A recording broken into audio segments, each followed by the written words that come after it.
Oh,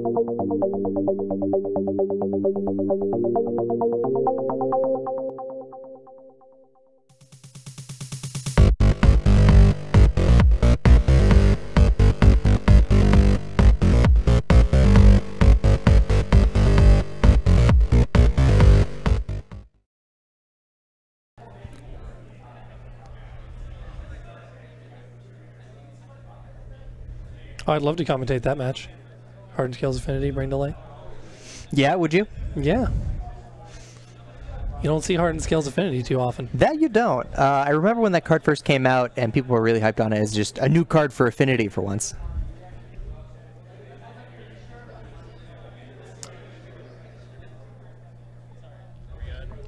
Looks like our players and their decks need to be updated. This is actually Matthew Minniear on the right-hand side playing Ponza against, I'm not sure who.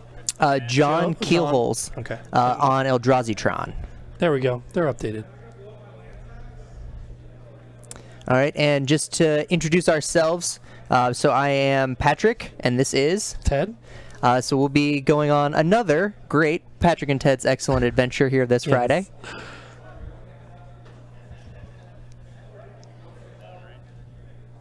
All right, so we had an early, the infamous turn 2 Eldrazi taking the card out of the hand. Really trying to protect those land, make sure that Eldrazi Tron can get its mana online and get those big fatties going rolling. Yeah, there's no certainty that John was aware that Matthew was on Ponza, but it was definitely a good thing to do proactively. Turn 1 birds could mean a number of things. But that turn 2 Thought-Knot Seer is generally pretty brutal no matter what you're playing or playing against. So Matthew went with the Utopia Sprawl on turn 2, hoping to get some of these Molten Rains or Stone Rains in his hand online. 3 is the magic number from Ponza.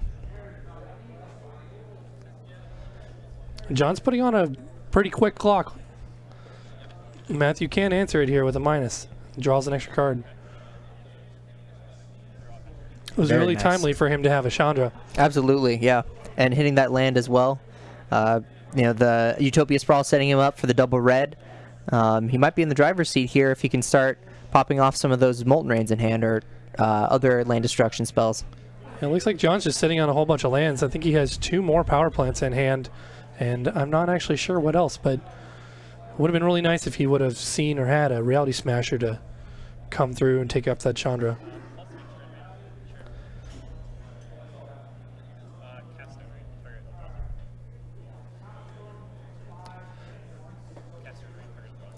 Oh, Matthew, great. I think it's turn 5 here. Double Stone Rain on the Eldrazi temples. Really going to lock John out of this game. Yeah, absolutely. That was... We'll see if we can find another one. Ooh, a copy of a Tron land is not what you want to see.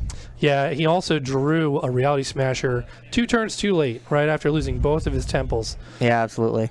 Had he drawn that last turn, it really would have made this game a lot more difficult for Matthew.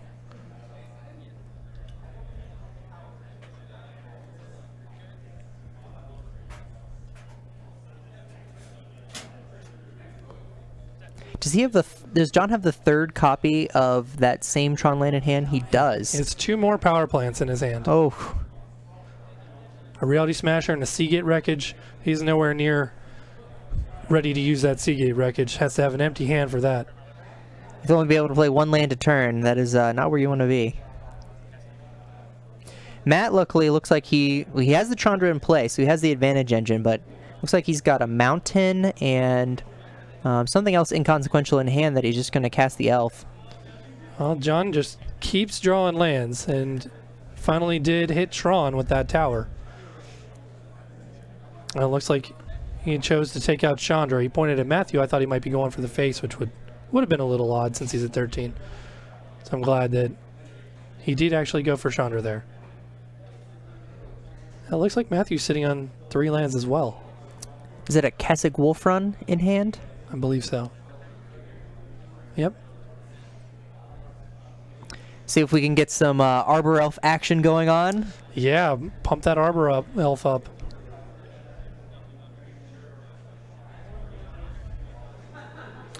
So for those who aren't familiar with Kessig Wolf Run, it is a land that you can tap, and what is it? Red, green X. And gives target creature plus X plus 0 in trample. Is that correct? Yes. So it will deal a lot of damage, and it'll deal it through an Eldrazi blocker, giving it trample with that much mana. And it looks like Matt's just going to crack in here and goes straight for that. Was that a Ghost Quarter? Yeah, to knock Ghost out Quarter that. on the Keswick Wolf run. So he got in for 5, I believe. Should be putting John down to 11. But he is not winning this race with that Keswick Wolf run off the table now.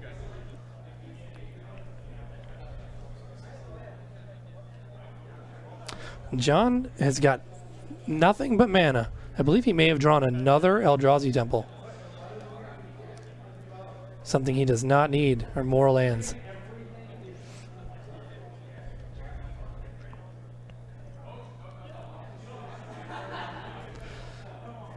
Unfortunately, both players look to be drawing not a lot of action. Matthew drew another Arbor Elf for the turn and just has lands as well. So I think that Smasher has a decent chance to get this done if they keep drawing bricks. That is what Smasher does best. Sits in play and clocks your opponent for 5. Very difficult card to block and also very difficult to answer. Generally have to take a 2-for-1. That's why it's a powerful card. Also, when you can cast it ahead of curve, 5/5 on turn 3 or turn 4. That's with haste and trample. It's pretty rough. Haste and trample. We needed like a catchy phrase for haste and trample. We've got flample for flying and trample. Love flample. Looks like Matthew's actually down to 3. We may not have had our life totals updated entirely. I'm not sure he's going to survive this attack unless he drew something relevant. He's bluffing quite well, though. Oh, look, that looks like it's it for game number 1 after a great start for Matt, just kind of flooded out, drawing a whole bunch of lands back-to-back, even with the Chandra. Right. They both actually flooded quite considerably, but John's one threat that stuck was relevant enough to get the job done. Yeah, Arbor Elf versus an Eldrazi Menace. Yeah. I'll take the Reality Smasher every day. Yeah, John came out great with a turn 2 Thought-Knot Seer, and you thought he's easily going to run away with this game, except he had no more threats. So this is an interesting sideboard for Eldrazi Tron, just because it's challenging to combat both the spheres out of the sideboard from Matt and also the Blood Moons in the main deck. Right. So just kind of really taxed on what you can do, especially only being a colorless deck. Looks like Matthew's going through his sideboard trying to figure out what he is interested in bringing in. Looks like Chandra Flamecaller, the 6-mana one that minuses to destroy creatures or deal damage to creatures based on whatever the X value you minused is. Or you can discard your hand and draw an extra card with her 0. Good card to get out above curve, as most planeswalkers, if you can get them on the table without too much threatening them, then they can generate value regardless of what kind they are. Yeah, the 6-mana Chandra here is really kind of a scary threat. Something that can race an Eldrazi in terms of power, just because it puts out those tokens and they just swing in for a bunch, but not too defensive. If your opponent's swinging in with a 4/4 and a 5/5 every turn, I don't know how long your Chandra's going to last. Yeah, you can't protect it too well. You can see Matt's looking at an Inferno Titan past a Bloodbraid Elf, so you can get a little bit of a better gauge on what his list might entail. These Ponza lists can vary just a bit, especially when you're talking about sideboard. I think he just is removing what looked like a Beast Within. He brought in some Dampening Spheres, or at least he's thinking of bringing in Dampening Spheres. Pretty reasonable hate card for Tron decks, Eldrazi Tron or traditional Tron, green-red Tron, any of those. We actually got access to all of Core 19 today, and one of the cards, not spoiled today, but spoiled a couple days ago. I don't remember the name, but if our stream runner does, maybe they'll pull it up. It's a 1 red. I think it's called Bloodstar or something like that, and it's an enchantment, and when it comes into the battlefield, you name a land, and that land can tap for any color. Alpine Moon? Alpine Moon. Alpine Moon, yeah. Just a single red mana enchantment, and you name a land, and then that land, there we go. Produces 1 mana of any color. But the non-basic land card name. So say you play it and you name Urza's Tower, every Good tower will now produce just 1 mana of any kind. Right. And so it'll also lose the other abilities, so preventing it from being able to activate Tron. Right. And so it locks Tron for just 1 mana. It's also a slightly more versatile card than Blood Moon if your lands matter and you are worried about only having mountains, like say in a Jeskai deck or a Grixis deck or something like that. Maybe if you were playing your Grixis deck, this might slot into your sideboard so There's that you don't hurt for yourself it. too much. Because it's so cheap, I've also heard Burn players are pretty happy about this. They themselves, ironically, can't play Blood Moon because so many of their Burn spells are multicolored. So they'll have this as a very cheap option to be able to hit Valakut, which is a matchup that's been traditionally very difficult for Burn. Right. So there's a lot of upcoming usefulness for this card, especially in Modern. You'll see it in Standard and Modern. There's an important card that starts out as an enchantment and flips into a land. Search for Azcanta turns into It Sunken Ruins, and that'll turn that off. Just negating the card generation that Jeskai Control and other control decks in Modern have, or the ones in Standard for that as well. Definitely excited about M19. Love that this is coming, the core sets in general are coming back. You know, this isn't tied to any story element necessarily, but just generally healthy for playing the game. Right. Which is what the core sets really, really excel at.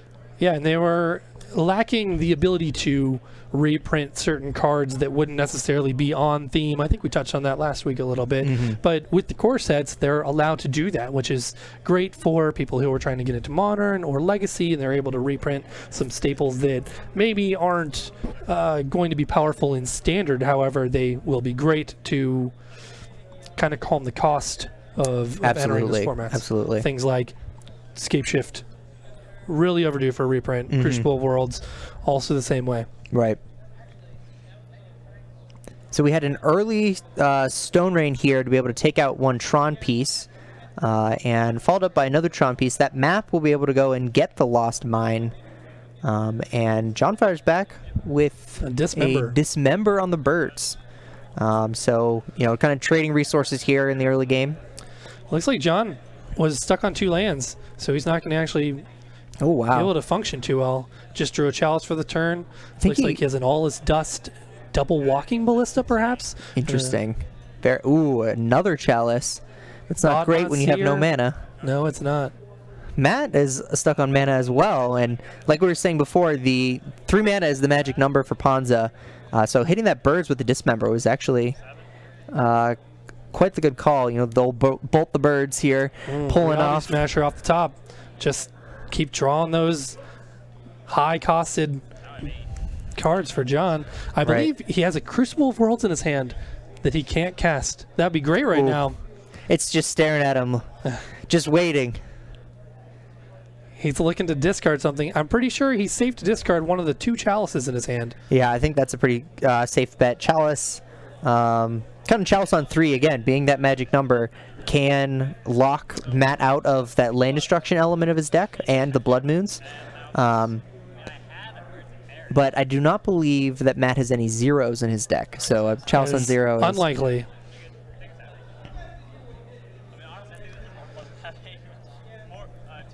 So last game, both players flooded quite considerably. In this game, they both kept 2 landers.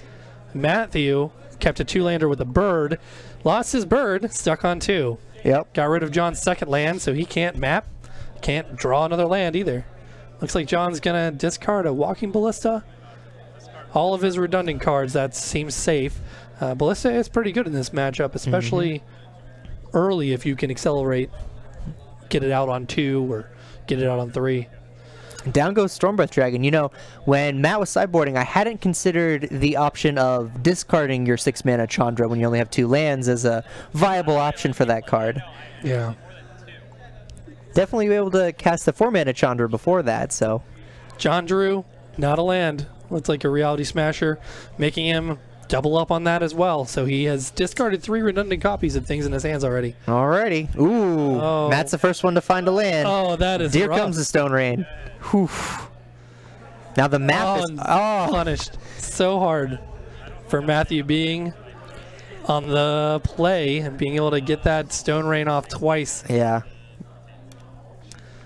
Got himself a 4th mana. I'm not sure if he has a Chandra Torture of Defiance or maybe a Bloodbraid Elf or something that he can cast for 4 in his I think hand. he had the Torch of Defiance, but I wonder if he has... Ooh, Acid Moss. Acid Maw. Getting at ramps Getting himself Matt another as well. forest.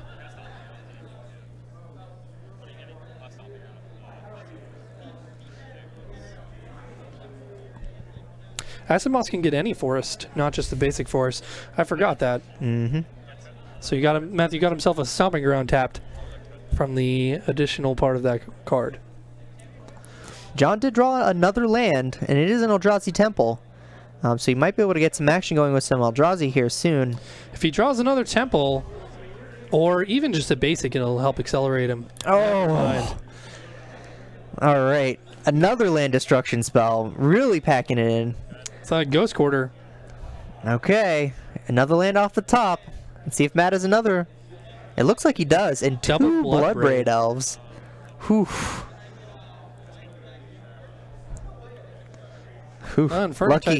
Lucky Matt did not draw that. And will cascade into Utopia Sprawl. Lucky for John, anyway. This game is going to be very difficult for John to win from this position. Yeah, absolutely. Do we know when does Chandra Ultimate here? Chandra Ultimate's at 7, Okay. I think, which will give Matthew an emblem if that happens, whereas every time he casts a spell, he can do 5 damage to a creature or a player. Looks like we're not going to get that far, though. Nope. John's had enough. Too many lands down. That Crucible in the World's just taunting him and is stuck in his hand. Almost was able to get it down a couple times. Right. Couple different draws. He would have actually been on a play Magic. That was so incredibly close. All right, I guess we're headed to a game 3. Matt was firing all cylinders, doing exactly what his deck did once he hit that 3rd land. We'll see if they do any changes here, going back to the sideboards. See if Matt leaves in that 6-mana Chandra. Yeah, play draw might make some consideration, might make some differences for Matthew on how many high-end threats he wants to have in versus early action. Right. I'm not sure what all he sideboarded out. The only card I actually saw that I think I saw him board out was a Beast Within. Which is interesting, just because Beast Within does take care of some of the Eldrazi that are a little bit more powerful than some of Matt's mana elves in the early game. But right. I could see if you're bringing in for Dampening Sphere, just planning on them not even casting those creatures, that you could justify its removal. It looks like neither of them are choosing to re-sideboard. They're just shuffling up. Matthew's already presented, so let's see if they end up keeping their 7s and maybe keep more than 2 lands. More than 2 lands. I wish I had a t-shirt with that said that. I have a lot of difficulty keeping 2 land hands and just not getting there. Even if it's statistically improbable for me to miss my land drops for my first 4 turns, I just seem to do it consistently. So I have a tendency of mulliganing 2 land hands unless I'm playing very aggressive decks, which I haven't been doing for quite a while. So looks like John's taking mulligan down to 6 and Matthew's happy with a 7. Yeah, and this still is a Tron deck, so just 3 different Tron pieces and a Karn can be enough on a mold of 4. Typically, Eldrazi Tron doesn't run Karn, right? I think they've run some number of copies. It just, it honestly just comes down to what the meta is, what they're trying to play against. Right. We haven't seen it out of John. Doesn't mean it's not there. Right. But I think he is leaning a lot heavier on just the creatures early on. I haven't seen a real a Matter Reshaper either, but I would suspect that those are in there as well. Anything they can get 2 for 1 or early acceleration on a 3-drop on. Or a 4-drop on 2, 3-drop on 2, anything they can do like that. I can see Matter Reshapers being really important in this matchup just because getting in early and having a creature in play, and that Matt will, have to use one of his very few removal spells on, and then that's not a removal spell being used on a Reality Smasher. Right. Can definitely make the difference. Looks like John, I think he was scrying a Thought-Knot Seer, but it looks like he only has 2 lands. One of them might be an Eldrazi Temple on the far left. It looks like it's pretty difficult to discern between that and a Ghost Quarter when you don't get a good look. But he has 2 Warping Whales in his hand, so he can counter those Stone Rains for a couple get rid of turns. those Stone Rains. Warping Whales. Two Warping Whales. 2 Warping Whales, a Thought-Knot Seer, a Matter Reshaper, which we were just talking about. That ended up being a Ghost Quarter, not an Eldrazi Temple, so not quite as good. Looks like he wants to kill that Arbor Firing it off. It worked for him last time, right? Bolt the bird. We'll see if Matt has enough lands here. Well, it functionally works the same as if Matt were to play a land and use the Arbor Elf to Stone Rain, and then he countered the Stone Rain, but this way he gets rid of the Elf and slows Matthew down in general. So Chalice on 1. Going to lock Matthew out of the birds and the Arbor Elves. And Matt's stuck on 2 green mana. And a handful of red cards, it looks like. Whew. Maybe John will be able to pull this one out, kind of locking Matt out of the game. He's also stuck on 2 lands again, though. So Chalice on 1, stuck with 2 lands. Any land at all, and he can cast that Matter Reshaper. If it happens to be a temple, he can cast that Thought-Knot Seer. Looks like Matthew did not draw a land. But he does have a copy of Blood Moon in hand, so as soon as he gets that first red mana, that might just be lights out for Eldrazi Tron here.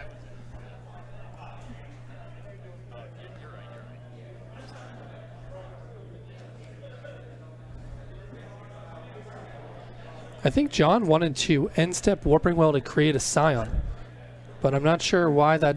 Matt had already discarded, so right. he moved past end-step. So Matthew said you can't have end-of-turn responses anymore.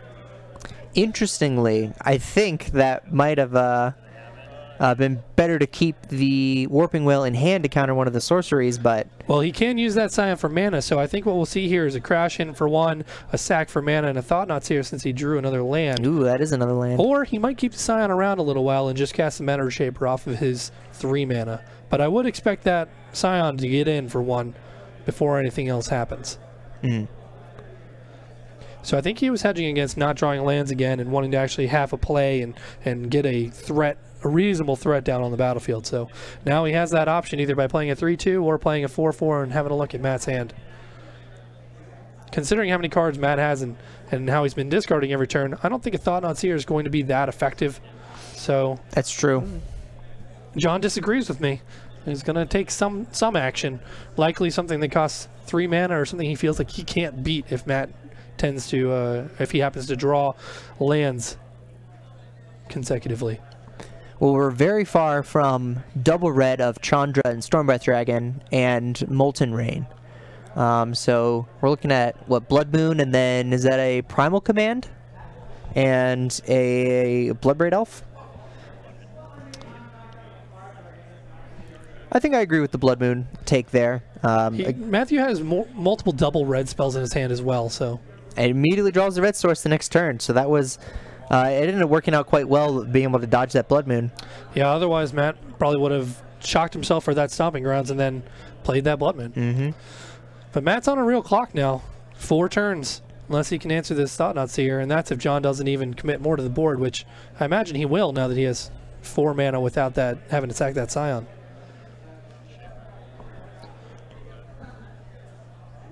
Reality Shaper's a great threat to have, even if Matt draws an answer. I think he's going to want to answer the Thought-Knot Seer before, and the Matter Reshaper actually gets John some additional value when it dies. Matt did have some Anger of the Gods in the sideboard, which are a great answer to the early Eldrazi, like the Matter Reshaper, whereas he wouldn't get a trigger, but it misses too much that I'm not sure it's a card that he wanted to bring in. I didn't see him board any in. Yeah, I think he thought about it for a second, but didn't quite bring them in, which I think is the right move, especially if you're spending 3 mana to answer their 3 mana threat. I don't know if that is exactly where Matt wants to be when he's just going on the mana denial strategy with that 3 mana instead. Right. It looks like that Chalice on 1 is actually doing some work. I think Matt picked up a Utopia Sprawl last turn and is unable to cast it. Oh, is that another Chandra? It's another 4-drop. Unable to cast. Alright, looks like Matt has had enough. Alright. A few one-sided games for us here in round number 1. Yeah. a lot of mana difficulties one way or another. Usually you'll expect that from the opponent of the Ponza player, but not both players alternating. Yeah, not the Ponza player themselves. Yeah, I mean, I don't know what you're playing, and I had turn 2 thought knot, so you're like, just pray that's enough.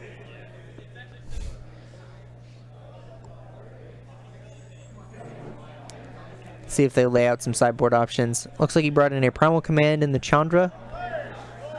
He may not actually have brought in anything else. Oh, he may not have went with those dampening spheres, or he's doing something else before he finishes de-sideboarding. Looks like John brought in the Crucible, which we saw Game 2, unable to cast with 1 or 2 mana constantly. Just Currently lamenting about that fact down on the field. I do not blame him for doing so. I would feel the same way. Absolutely. Especially with map in play as well. Right. And just, you got all 3 Tron pieces, you just need to hit any land. And then you draw your second land, and then it gets Stone Rained. And then you draw a second land again, and it gets Stone Rained. Yeah, looks like John had a lot more sideboarding. He brought in a fairly considerable amount of cards. Well, I'm not sure if we're going to get a backup match or not. We're already halfway through the modern round. If you would like to see anything specific, we do have 4 more rounds, even if we don't end up getting a backup match on camera for round 1. So if you're looking forward to seeing a particular matchup or a particular deck, we will do what we can to try to find that and accommodate. Absolutely. We're going to take a break, and we may be back with a backup match, and we may not. So we'll either see you